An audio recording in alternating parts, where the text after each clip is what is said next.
All right, welcome once again. Today we're going to be talking about the bisector of an angle first. So let's consider the definition. The bisector of an angle is a ray, a ray whose endpoint is at the vertex of an angle, and which divides the angle into two equal angles. Okay, so if we look at this image right here, okay, if we're looking at this, here's a ray. Here we have ray CD, okay, we have ray CD, and we call that the bisector of angle ACB. Here's the arc to represent the angle, okay? And so we say that CD is the bisector, or the angle bisector of angle ACB, if and only if this angle here, okay, we call that angle ACD, if angle ACD is equal in measure to angle BC, to angle BCD, okay? That's what we say. So if those two are congruent, remember, congruent, equal in measure, then CD is our angle bisector. And now, how in the world do we construct an angle bisector? And so here we have angle ABC. Here's an angle ABC, and we're going to be bisecting this angle, okay? So the first thing you want to do is to take your compass, take out your compass if you don't, remember we're always using this. So take out your compass, and what we're going to do is you're going to open up your compass to any measure, it does not matter the measure. And we'll then make an arc. There's my arc, all right? So we have an arc now. Next, what you want to do is you want to label these points here. Label this point P, and here you have point Q, okay? What you want to do next, sorry about that, what you want to do next is place your sharp end at one of the points, P or Q. So I'll put my point first on P. Then you want to open up to any measure you like. So right now I just shrunk my compass because I don't want to make it that big. So I opened my compass to a certain measure and I placed it at point P. I'm going to make another arc. Here's my arc. Okay?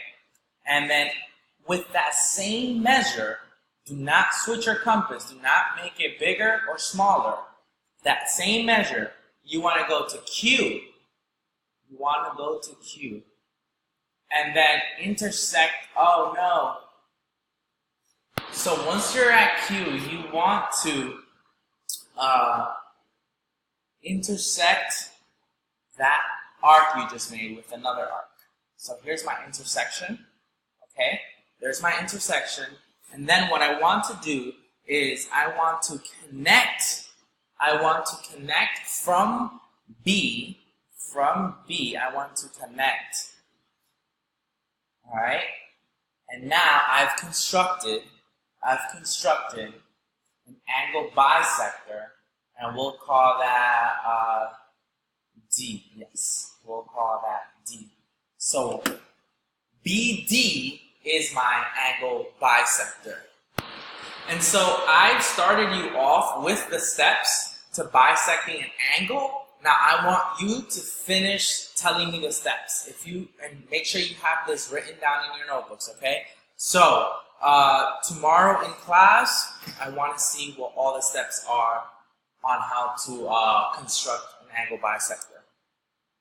Okay, now the next thing we're going to do is we're going to learn how to copy an angle. We're going to learn how to copy an angle.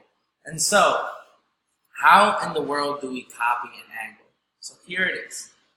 First, what you want to do is we have angle ABC again. All right. So what this angle is, we want to start here. Okay. We'll call that S. We'll call that point S. That's going to be our starting point for our new angle, which has to be the same as angle AB. I can make that ray as long as I want, so it goes on forever in that direction to the right. And so this is here Q, point Q. Now what I want to do is I want to use my compass to go from B. And again, open your compass to any measure. Open up your compass to any measure and make an arc. Make an arc. Okay? Then I want to go back to point S and construct that same arc. Remember, I haven't touched my compass. I haven't moved it. Now make that same arc. Make that same arc here. Next, what you're going to do is put sharp end. Put your sharp end on one. Sorry about that. On one of the ends of the ray, and put the other on the other end. Okay? Put it on the other end. Then I'm going to go back. So I'll arc that intersection here. I'll arc it right here. Remember, I haven't changed my compass. There it is. I've arced it. Now, I want to insert a line here. I want to construct my ray. And my ray is going to go from S to where my lines intersect. Right there. Now this arc here, this angle here, and this angle here are what you think? Of course, they are congruent. So there's how to copy an angle and how to construct an angle. Please write the step on how to copy an angle, and we'll be talking about this more in class tomorrow.